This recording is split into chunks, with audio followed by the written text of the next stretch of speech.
Thank you. All right, so I would like to introduce again Dr. Latisha Woodley to present the implementation of the National Dropout Prevention Center's 15 high yield strategies.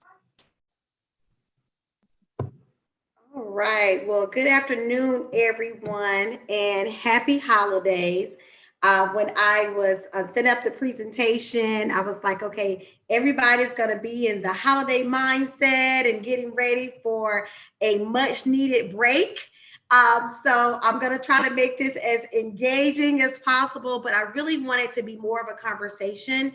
So I want to try to make the presentation as short as possible because I want to kind of engage in some dialogue, because I want to kind of hear from you. I want to kind of help you brainstorm on strategies that's going to really affect how you go about doing your work and provide you guys with some, with some lessons learned, some things that we've tried and it wasn't successful at, and things that were really successful at. And so wanted to have those conversations with you guys this afternoon. So we're going to go on a journey. My first couple of slides are going to be just presentations that I actually did with the National Dropout Prevention Center, because my school was selected as being a model school for implementing this work. And so, so there was several videos and presentations that I did with the National Dropout Prevention Center that I'm going to show you guys in response to that. And you're going to see some themes as I was seeing your mentee responses. We had some of those same issues and same concerns that you guys brought up in your responses to this work. And so, so I'll be able to kind of share with you some of our strategies to address those things. So without further ado, if you can kind of turn the screen over and we kind of go ahead and get started. So of course, this is my family saying happy holidays to you guys as we begin this conversation. And most of all, the most important person on that screen is my grandbaby. And I cannot wait on Friday to jump on a plane to go to Atlanta to get to love on her for the holiday season. Next slide, please.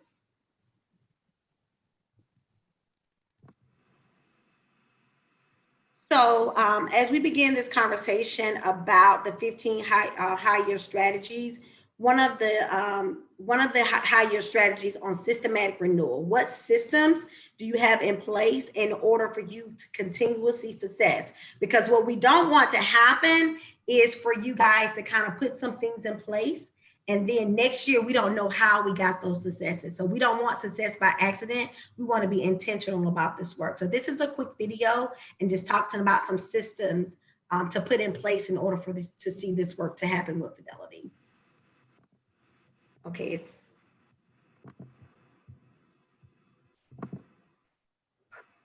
Every student, every 9 weeks, have to do a student-led conference where they have to discuss what it is that they were successful at, what were their challenges, and what are their next steps. So students are invested in the process. The teachers are invested because every 9 weeks, the teachers have to give a data presentation and defend their data on what challenges students had, what type of strategies did they put in place to make sure students were successful. Everyone, we do what I call a state of the school presentation, where every department, even the janitors, even the cafeteria workers, everybody comes in the room and we discuss our challenges, what students are struggling, what do we need to do, what our approach is going to be for the next 9 weeks, and we develop a plan, and everybody is on board with making sure that our students are successful here at McLaren. All right, go ahead and go to the next slide, and then we'll dig into that a little bit deeper. I apologize. I just need to reopen the presentation. No problem. It's two videos in, back to back, so they can kind of be some nerve-wracking when you have videos and presentations.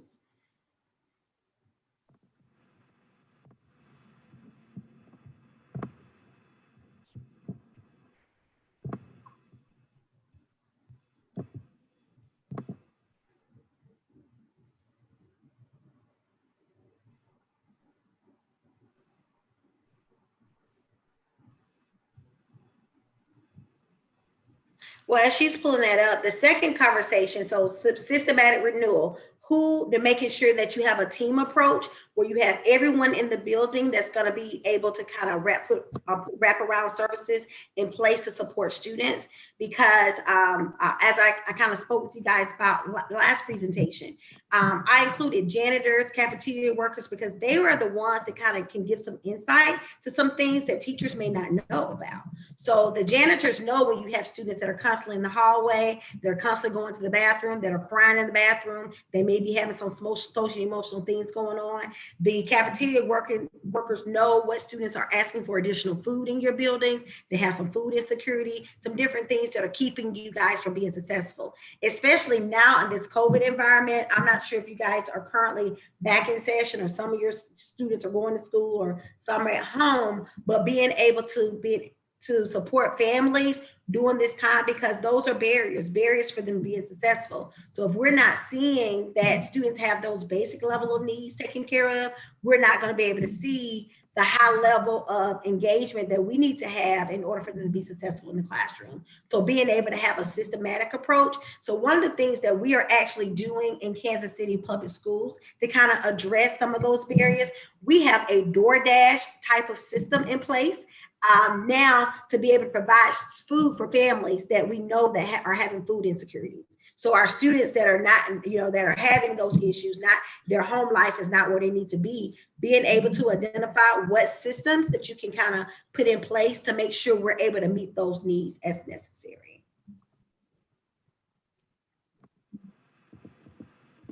All right, so the next video is going to talk about school and community collaborations, and it's going to kind of get to the root cause of some different things that you guys kind of spoke about for as mental health and some of the other concerns. How do you leverage your community in order for you to be able to get the benefits of those additional barriers that really are outside of the school's control? Because my motto is schools can't do it alone. We've got to be able to kind of engage the community, kind of like in a community schools model, in order to see true success in this work. So this kind of talks about that work a little bit.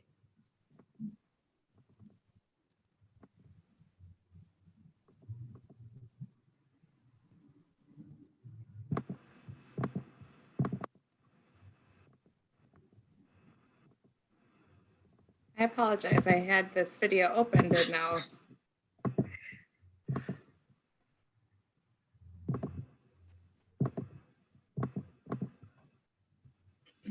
Let me just pull it up.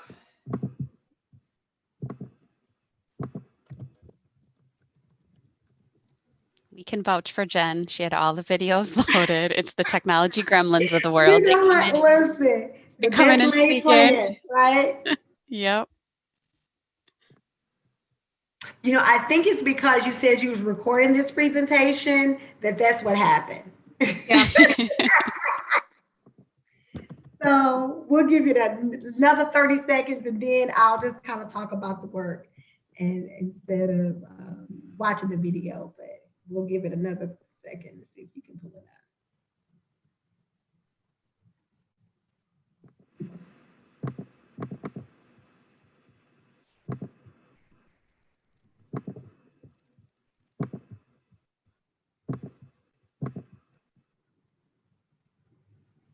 All right, we'll just go ahead and move forward. We won't worry about the video. So the school and community collaboration, when we talk about that piece, one of the things that you guys talked about was in your mentee was having a high level of mental health issues with students in the building. And what we're seeing, especially now and during the time of COVID, we're seeing a lot of students presenting with major depression, anxiety, suicidology. And so we were able to put a couple things in place to kind of support students during this time. And I'm not sure if your district has this resource available, but I think it's going to be important to your work to be able to kind of identify the headspace that students are in order for you to know how to provide those levels of support. So one of the things that we do, we have a program called Relay, and that program allows us to get notifications. If students Google anything about depression, they Google anything about self-harm or harming others, in order for us to be able to know that this student is in need of some additional level of support. And how do we go about getting those students to the level of support that's needed? Because we know the resources sometimes within the school district, some schools don't have full-time counselors or social workers that's working hand in hand with you guys in doing this work. So what we were able to do was to be able to reach out into the community and look at organizations that were providing counseling services within the community. What we know is referral for those mental health services to those organizations when parents are already working 2 jobs and stress themselves. Usually when you make those referrals for students to go out into the community, those appointments are not often met because parents have other issues and concerns going on. So what we did was a wonderful partnership where we engaged our organization within the community that provided mental health counseling to be able to provide them with an office within our building, and they was able to provide counseling services for students within the building at no charge. So they were able to provide counseling services within the building. They billed for the students that had insurance, and the students that didn't have insurance, they did not bill for those students, and they saw them for free. And in exchange for us to be able to provide them with a free office space and their direct contact with our students. We found that to be very effective, and effective means in order for us to be successful. The other piece with the substance abuse, we were able to provide substance abuse groups right there in the building. Be able to kind of see we have a large number of students that are, using marijuana as a coping strategy to kind of deal with stress in life. So we were able, I call it a smoking cessation class. Because I would tell my students, if the teachers are stressing you out just for coming to school, then you need to kind of have this conversation with me so we can find out why what's going on with them. So they're not having you so stressed that you can't come to school without getting high. But we would develop those types of programming right there in the building. So school became a one-stop shop. And so when we talk about, the students' home life being so explosive and so overwhelming, how do we create structures within the building for those different levels of support? One of the things I do believe that COVID has done for us in having this conversation is to be able to look at how can we be innovative in our approach to be able to provide supports, because what we do know is that we cannot create a one-size-fits-all model and expect it to meet the needs of all students within your building.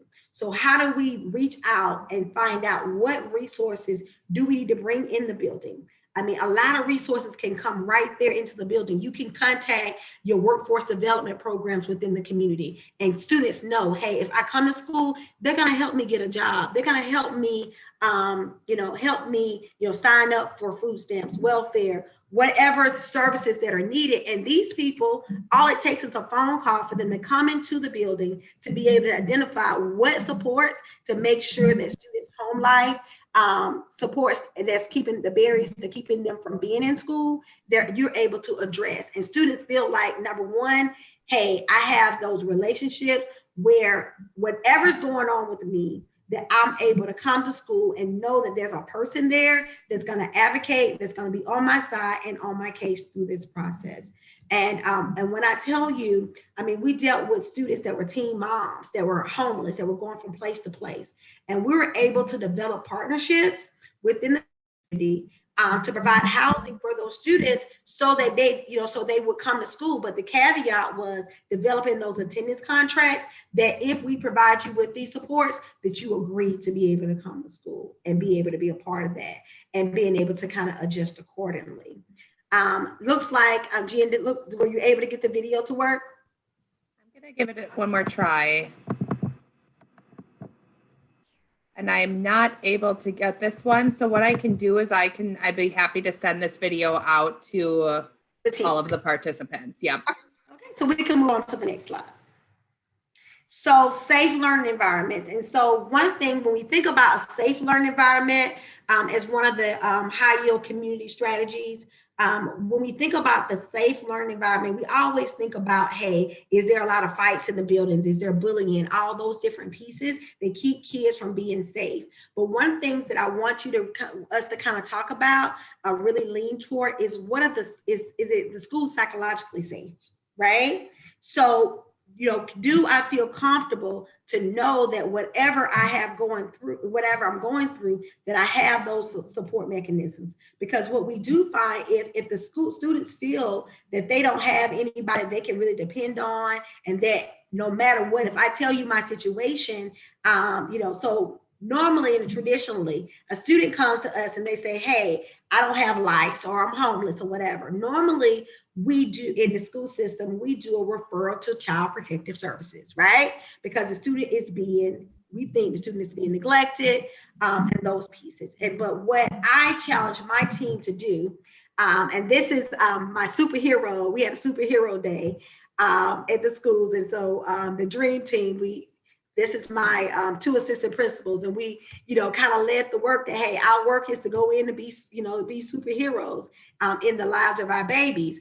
So we had to change the mindset about that, because even if you even if you grew up in poverty, right? Even if you experienced some of the things that our babies experience, once you've been outside of that, once you have lived in a middle-class environment, you begin to be detached from situations that our students are faced with.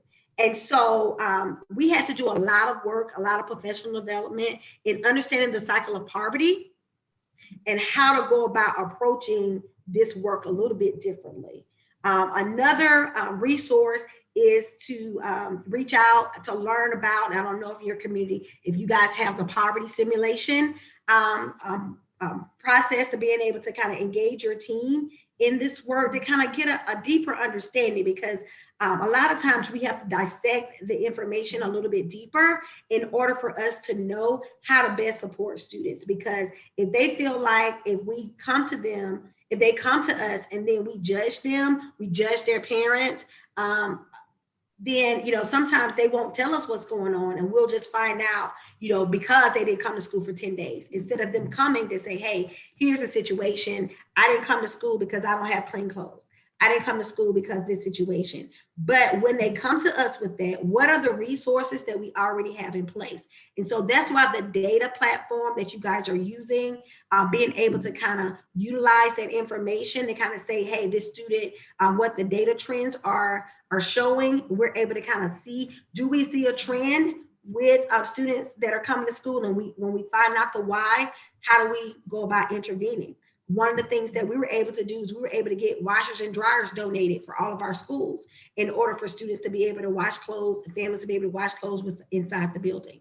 And those types of those pieces to kind of make sure that our students were getting those basic needs met, but also that our learning community within the building was not only physically safe, but also psychologically safe. Okay. Next slide, please. So one of the other pieces was that, do we have pathways that students are actually interested in, right? And so that was one of the major challenges for me as an administrator, because we had some CTE courses and like business, right? So our students were not interested in business, right? They had never seen entrepreneurs before. We're really pushing entrepreneurship and all those different things.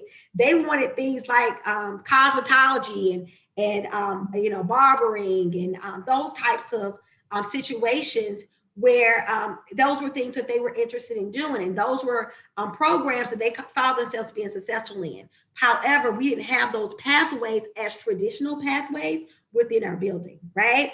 So I always say, how do you take lemons and make lemonade, right? So when we begin to meet with our students and to find out what were their career ideals, what is it that they really wanted to do, again, reaching out into the community and being able to find out what resources were there. So we, right down the street from our school, we actually had a hair salon, and we worked with the owner of the hair salon to provide apprenticeships for those students, right?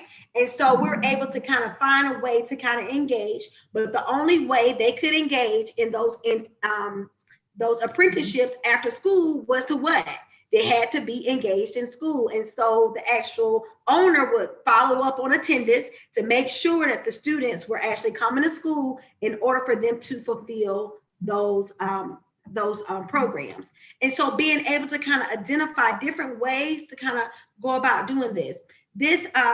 this picture here is a picture of our culinary arts students coming, and these people on the other side was Cornell University. Cornell University actually came to our school because we had a partnership with the urban forum. There was an urban forum right down the street from our school. So we had a partnership with the urban forum to teach science through being a part of the urban forum. So we were able to kind of look outside the box, and then we're able to kind of engage the student in ways of teaching earth science in a different way. So being able to engage them in a new way, a different way of doing things, and develop those partnerships. So they were so impressed with the program that we had just implemented at the school level through a partnership within the community, that Cornell University came to learn about the work that we were doing with the urban forum in an alternative school. So this is a school that, you know, all the students had major discipline issues, major home life issues, all types of concerns,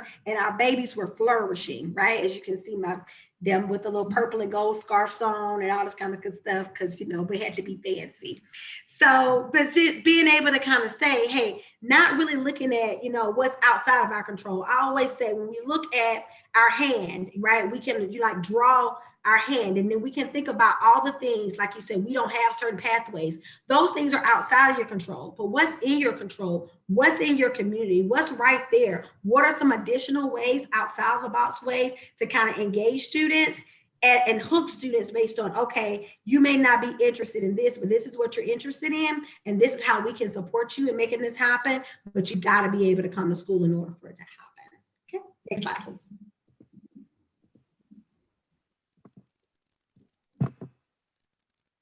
So our next section in the 15 higher strategies is really looking at the core, right? And we call the core mentoring, tutoring, service learning, after school opportunities, and alternative education. And this was another area that you guys mentioned, saying, hey, we need alternative pathways to graduation, right? So being able to kind of look at what are your alternative, what alternatives programs you guys have within your school in order to kind of implement different pieces. And so this picture here, I love to death. And this is one of my favorite pictures, because these are all, these are some of my male students, as you see in the purple and gold ties. And so this day, this was a picture of my students and a partnership that I was able to cultivate with the Atlanta Hawks, right? So the Atlanta Hawks, I just picked up a phone, contacted them. They were actually coming to do a D-League team within our community. And so I, you know, because of my partnerships with the mayors and city councils, I was like, well, they need to do something for my babies, right? And so we began to have conversations with the Atlanta Hawks on what types of things that they could be able to kind of partner with us on. And so one of the things was, you know, having the players come and do, you know, like mentoring and motivational speaking with the students about how to overcome some life challenges. But this particular day, the Atlanta Hawks hosted my students for a day in the life of the Atlanta Hawks operation. And what that was they began to engage the students on everything they could do to make $100,000 a year that did not involve bouncing a ball, right? So, you know, so they talked about, hey, you're in culinary arts at school, right? You get good at that and do what needs to be done, then guess what? You can be a chef for our players, right? You know, so they looked at all the different graphic arts, you know, so the social media people talked about, you know, how they engage in the work. So they began to be able to create a real life understanding of how the work they were doing in school every day, how that could lead to a successful life outside of just being involved in sports. So being able to kind of create those systems of supports so that your students are being able to see the relevance, the why. Because if I wake up every day and all I see is poverty, all I see is you know, just a deficit mindset. I go into my communities, is dilapidated and all these different pieces. I don't see the benefit of going to school, right? Why would I do this? I might as well drop out, get a job and help my family try to make ends meet. So when you're able to kind of, tell them, hey, let's get to the why behind that, because education is the key to unlock the doors that's going to help you propel. And then not only I'm going to show you how to do it, but I'm going to begin to provide you with resources to be able to kind of make it happen. So that's going to be so important. One of the other pieces when we talk about mentoring that we were able to do that was so very powerful. We went out and I call it campaigning. So I went out to all the churches, right? All the churches in the community. And I would pick Sunday after Sunday after Sunday. And I would go to the churches and I would just talk about the great things that we were doing in my school and what my students needed, right? And then I got even fancier with it. I held a prayer breakfast, right? So I had all the local ministers come to the school. We held a prayer breakfast and I talked about all the things that my students needed, right? And so then the churches began, I'm like, well, I need mentors. I need male mentors for all of my boys. I need this. And so they were able to provide different mentorships, and I was able to train the local church, the faith-based community, on what it meant to be a mentor, and being able to provide our students with those mentors to be able to kind of move the agenda forward. I went out into the business community and I would do a state of the schools presentation to all the local businesses and begin to have those conversations about what they needed in their, what businesses were hiring, what they needed, what skills that our students need in order for them to engage into those businesses. And when doing so and doing this work, we were able to do programming with the students where we taught them soft skills for so many weeks. Then we had a mock interview day where they we provided them feedback with the use of these mentors, provide feedback on their interview. And then we had hiring days where we actually had those McDonald's and different businesses to come in and pledge to give maybe 2 to 3 jobs to our students as a part of our partnership of being able to increase the graduation rate within our community. This was actually cited in some studies that has been done by the National Dropout Prevention Center about different communities that have come together and they have pledged to, hey, in order, graduation excellence, in order for them to be able to increase their the level of employment within the community and increase the graduation rate, to say, hey, if you graduate from X school, then you're gonna come. That we'll have a job for you, once you get done. And so being able to have those conversations and just really get out there in the community to say, we're doing some great work with our kids. We have some amazing students. Can you offer internships? Can you offer, programs for us? If we can help them get graduated, they need to be able to see that a graduation diploma is worth something, right? So we need to be able to show them that, hey, we are able to kind of engage with that. The other piece is after school activities and opportunities. And so when you think about that, a lot of our babies, as you kind of talked about, they're going home to situations that sometimes is debilitating, or they're involved in after school in things in the afternoon that kind of get them in trouble, to kind of keep them from being able to kind of engage in school. And so what we want to do is we want to kind of identify programming that they are interested in. So for example, we had a program where on Saturdays, the SROs in our building just played basketball with students, right? We opened up the doors. They just played basketball with kids, and then they were able to kind of have conversations.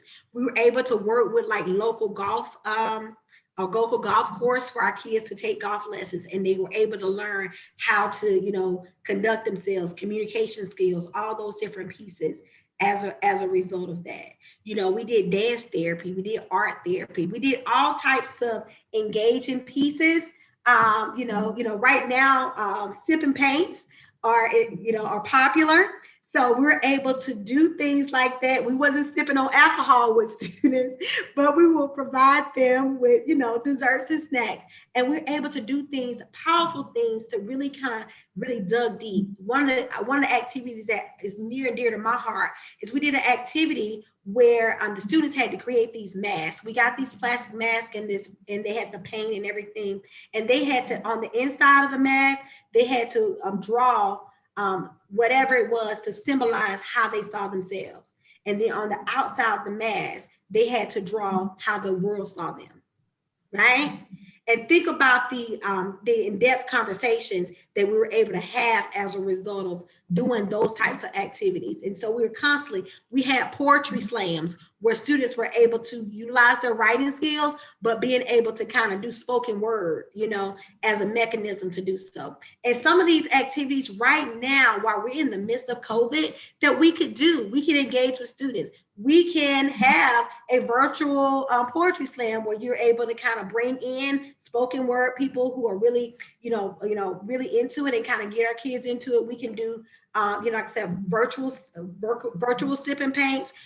We can do all those different types of things. Even right now, we can have virtual groups with students, being able to kind of deal with the social emotional needs of students and begin this conversation. But those are just some things to kind of get to the core. And this is the foundation, because once we know what the research says, and that is no matter what a student situation is, if they have one caring adult in their lives, they can totally transform the trajectory of a student's life. So being able to create this core foundation is one of the major indicators, or one of the a group of high-year strategies that's going to help propel. The other piece that is so important is service learning. How do we engage students in giving back? Not only giving to them, giving back, because what we do know is when students begin to kind of give back within their community, they begin to feel invested and being a part of it. And it's that feel good piece, right? Even when you're down and out, when you go out and do some community service and you do something to help others, it makes your situation seems a little bit lighter and a little bit different. And so a couple of things that we did that was really, really awesome is we actually, every one of our students had to do assessments, right? Reading assessment and math assessments.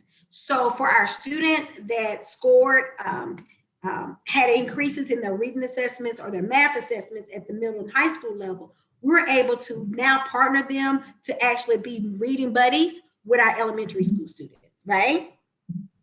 Again, this is a wonderful activity right now to kind of engage students in, working with your local elementary school, giving them a call. What are some students, and being able to do this program. We are doing, just to kind of put this out there, because Read Across America is coming up in March. Instead of us, being able to go and read to kids, of course, because classrooms, of course, COVID, we're doing Zoom Across America, right? Where we're going to have Zoom nights where we're going to, dress up in character and read to students and things of that nature. Think about trying to get some students involved in creating that type of situations within your community.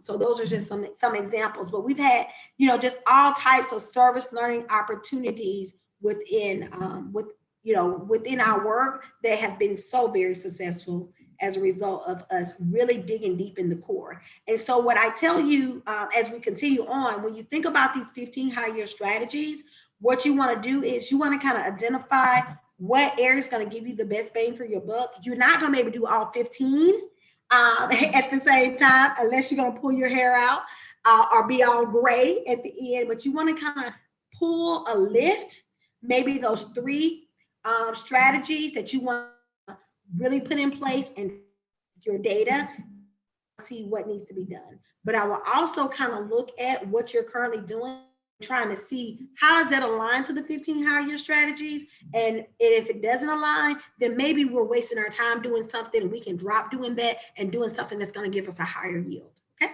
next slide, please.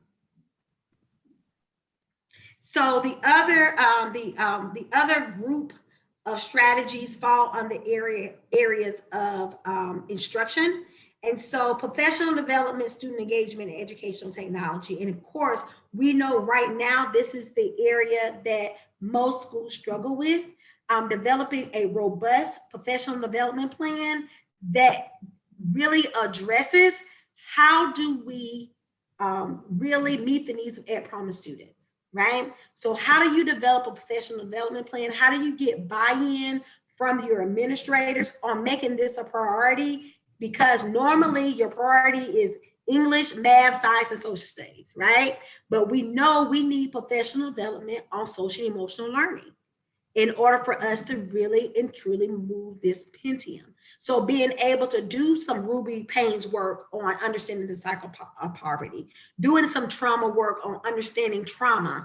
I'm doing some work on implicit bias and the role that it plays in us pushing students out versus us, seeing providing wraparound services.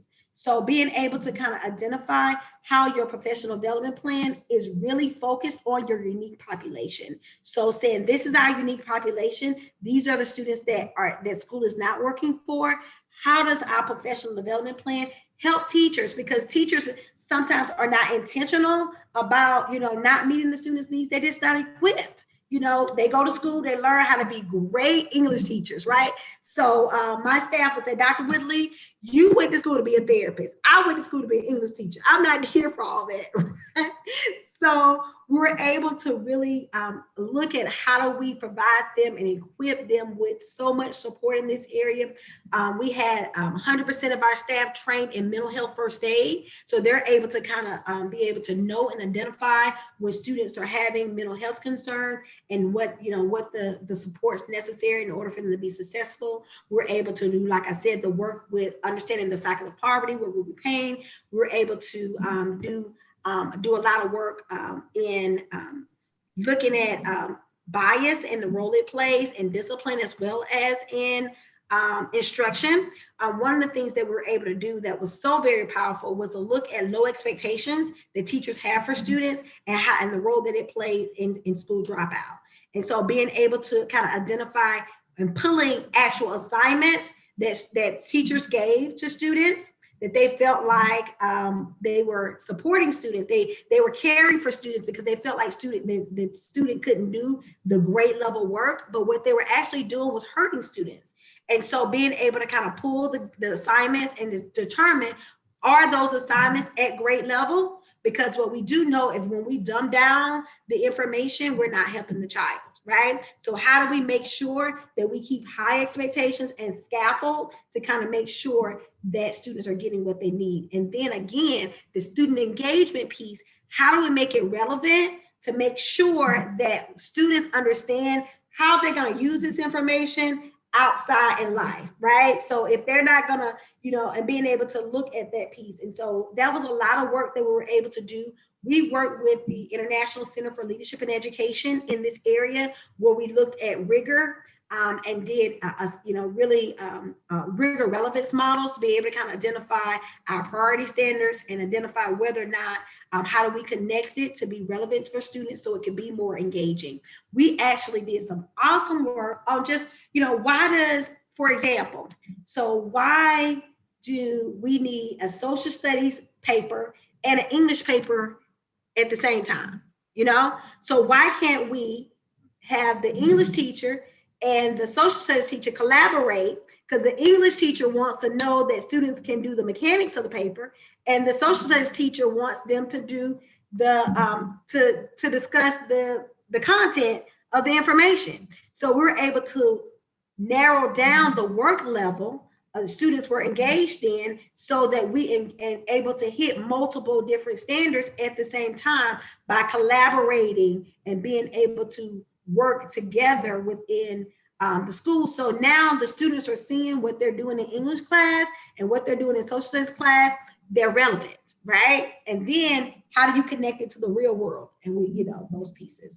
And of course, educational technology. And this has been a major issue right now, especially right now in COVID, because we're learning that there is a huge technology gap, right? Where, in rural communities, they don't even have the towers necessary to have the Wi-Fi capabilities that is needed in schools. And then, some students are, don't have internet access and those different pieces. Being able to technology, because what we don't want to see happen, and what we're seeing happening here in Kansas City and across the country, is that teachers a lot are giving kids busy work. And so kids don't want to engage in that. So they're just trying to give them work to do to say, hey, they're doing work. But how do we make sure that we are working with the teachers, especially, and I think your team is even more so, because you're able to kind of look at the students. My brain is going, It's going off. But we're able to modify the assignments to be able to meet the needs of the student and being able to show how does this assignment really show student mastery of the content, right? So not just busy work to say we're doing it, but how do we really work with the teachers to kind of say, hey, you know, we need to maximize our engagement with the student and make sure that our engagement practices, our grading practices are focused on what students know and be able to do instead of our grades really representing compliance. Did the students log in? Did they turn in the assignment? But why are we giving them 5 assignments on the same standard? Right? So can we do like a choice board where the student be able to kind of identify maybe 1 or 2 ways to show mastery of the standard? So this instructional piece is a piece, and it's a heavy lift, and it takes work, and it takes, you know, conversations with the team coming together to kind of identify how to go about approaching the work of instruction in the building. Next slide, please.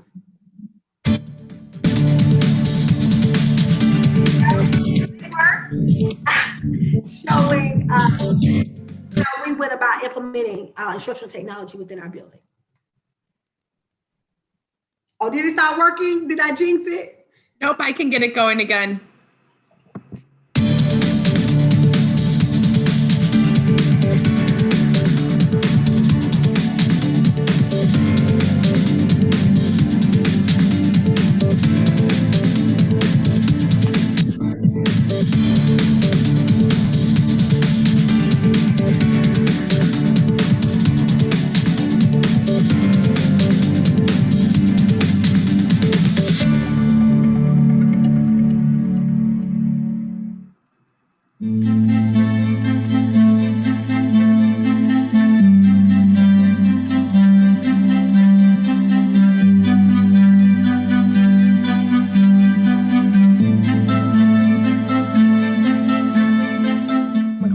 What I consider to be the best kept secret in South Fulton County. We are a non-traditional school. What that means is students come to us for whatever reason they are unsuccessful in a traditional school environment. So we provide credit recovery options for students to accelerate and remediate their learning in order for them to accomplish the goal of graduating from high school. One of the awesome things about the blended learning format is, like I said, it really gets to the heart or the mission and vision of our school, and that is to accelerate and remediate students. Students that come to us usually have experienced failure in traditional ed, and so therefore a class like Mr. Ahmad's that provide blended learning opportunities for kids allows for students to accelerate their learning, because if they understand a concept, they're able to move forward at their own pace. If they're having difficulty, they can take longer on those particular standards. So they're not bound by a traditional classroom setting where the teacher is teaching to the middle. At first glance, it honestly doesn't look like much. It looks like students sitting there on iPads, nodding their heads. It's individualized learning. Everyone starts on their own pace. There's not a traditional opening. There's not a traditional closing that would actually slow students down. There's not me standing in front of the class and lecturing. That would slow students down. So I'm not gonna tell you how to do it though. I'm just gonna kind of leave it, but don't actually write the essay, just outline it and then shout for me, all right? A typical day in Mr. Ahmad's class, where he helps us in everything, basically. Any question you need, any teacher that you need to talk to about something, he gives you the best advice, and he's always there. And we get on our work right away, and when we need help, he sits and explains to us individually how to work things out if we needed help. This class is different from other classes because we use iPads, and it's at your own pace. It doesn't mess up any other students' paces. Which presentation are you on? Open it up on this one, and then look at the questions on that one. What happens is every student that walks in the door is given what they call a standard mastery checklist. So from day one, they know what standards that they must master in order to receive credit for the class. And so with that standards mastery checklist, in addition to that, they are given, these are the assignments that you must, and basically the format in which you must show mastery. And so from there, that's how the classes are built. These are the standards, this is what you must master, and then students are given the flexibility to master those standards at their own pace. What brings attention to the speaker exactly?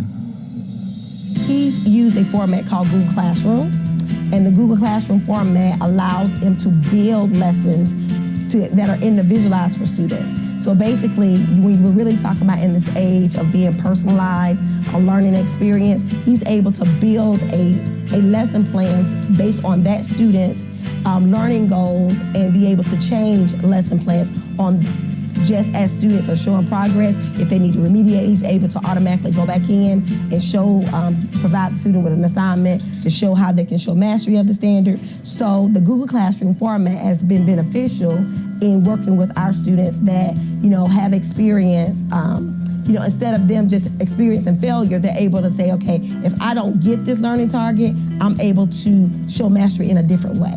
I wanted to teach them my own content, but I was kind of driving myself crazy trying to teach. You can go ahead and stop it right there. But if you guys have an opportunity to kind of engage with that, it just kind of gives you an out-of-the-box way of kind of doing things. So when you're seeing that you have students that are experiencing failure, instead of having to actually move them to an alternative school, you can work within your building to kind of create a learning lab similar to the situation you're seeing in this video. And so this was featured on PBS about the work that we were doing, being innovative in our approach about how to support students in different ways. And so but it's an awesome video to kind of give you some ideas of what is possible in your schools. Next slide, please. So the last area in the 15 high-year strategies talks about early intervention. And in that early intervention, it talks about early literacy. It talks about early childhood education and family engagement. And most of you guys are, I believe, middle school and high school. So we don't have any elementary schools on this call. So your major area that you really have within your control is the family engagement piece, right? And we know that that's one of our major barriers to student success is the family life sometimes, and families not really being engaged as a part of this work. So a couple of strategies that we implemented to really increase student engagement, increase family engagement within our schools was implementing a student-led conference. And I kind of talked about that in the first video, where every 9 weeks, our students, every student that comes to the door, we did a psychosocial intake to determine what social and emotional supports were necessary. And every child received a student success plan, right? And talked about, hey, these are some things that I believe that my challenge is going to be, and how what supports I'm going to need to overcome those challenges. So we said, okay, we're going to help you overcome your barriers, but then you're going to have to show us that your attendance is good, that your grades are going to be good. All those different pieces are going to be put in place. Every 9 weeks, the student had to get up and present that information to, we had quote unquote advisory teachers, and they had to have a caring adult. It could have been their mentor from the faith-based community. It could be a parent, it could be an aunt, uncle, grandparent, or what have you, but they had someone that they actually would bring to these meetings, and that was their accountability partner. And so when we had these student-led conferences 4 times a year, 98% of the time we actually had a family member show up to these meetings, right? And so now the parents are coming in because their kid, they're like, wow, I can't believe, because kids were able to say, hey, my attendance, I dropped in my attendance this quarter, because of this, and this is what I'm going to do next quarter to make it better. I failed 2 classes, or I passed all my classes. I said, this is the goal that I set for myself, and this is where I am now. So not only do we have the advocate, the educational advocate that's advocating and tracking the data, you actually have the students tracking their own data and being able to speak to that, and also learning how to set goals and how to really and truly develop plans and accomplish those goals. And we're teaching them so much by putting this in place. We're teaching them those goal setting techniques. We're teaching them what success feels like. and being able, and they love that. They love to be able to have that engagement. And then the families are able to say, hey, I'm seeing my students in a different light. I'm seeing school in a different light. So now when I pick up the phone and call the parent, they know that I have their child's best interest at heart, and they want to partner with me in this process. But it starts with day one, having those psychosocial intakes and being willing to step outside the box. So sometimes you got to be willing to go to their parents' job and meet with them on their lunch break. Being able to have afternoon sessions and being able to build those relationships with parents, going and do those home visits, being able to do those things in order for parents to know that we're willing to go above and beyond for your child, but we need you to partner with us to kind of make it happen. So that presentation took a little bit longer than I expected, but I do want to open it up, like I said, for questions, for dialogue. I want to be able to kind of help engage you guys in the conversation. One last slide before we close out, because this is so important, especially right now, is self-care, guys. So on Friday is the last day of school, and understanding and addressing staff self-care and secondary trauma is going to be so important. So find ways to really celebrate yourselves, celebrate your team, because this work is hard. It's extremely hard. And we've got to be able to identify our small successes and celebrate along the way. And then we have to make sure that we're taking good care of ourselves, because if we're not taking care of ourselves, we cannot be able to love on and take care of our babies. One of my good colleagues, one of my former colleagues in a former district, 38 years old, went to assistant principal, went to work last week that morning and wasn't feeling well at work. They ended up calling paramedics, and she's not here with us today. Right. So, and so she was dedicated above and beyond. And we want to make sure that we're able to take care of ourselves in this work, because it's not easy work. It's rewarding. It's great work. When you go to bed at night, you know that the work you're doing is changing not only the trajectory of the child, but future generations for their family. Because when that child graduates, it sets them up for success, so that their kids and their grandkids now are on a new trajectory. So thank you so much for listening to me. At this time, I will open up conversations and dialogue about, anything that I've talked about. And I promise to give you the good, the bad, and